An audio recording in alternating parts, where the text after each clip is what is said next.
chẳng người trao cho riêng mình tôi. Dẫu đã biết anh không hề yêu, nhưng cứ mơ mộng nhiều.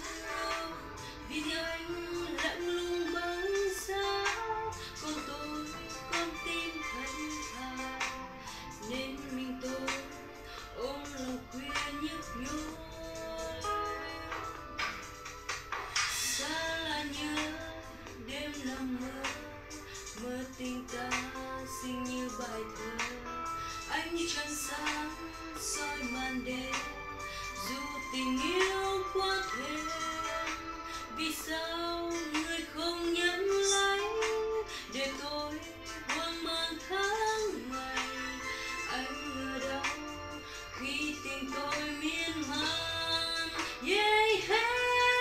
Ngày qua ngày gió thét gào vì anh hững hờ, dù biết sẽ buồn lòng vẫn mãi chờ một mai đường xa chung đôi. Ân tình tuyệt vời lên ngôi, tình yêu của những phút đầu tựa như phép màu, sưởi ấm cõi lòng vượt qua nỗi sầu. Rồi mai mùa đông trôi xa, nụ cười rạng ngời trên môi thiết tha.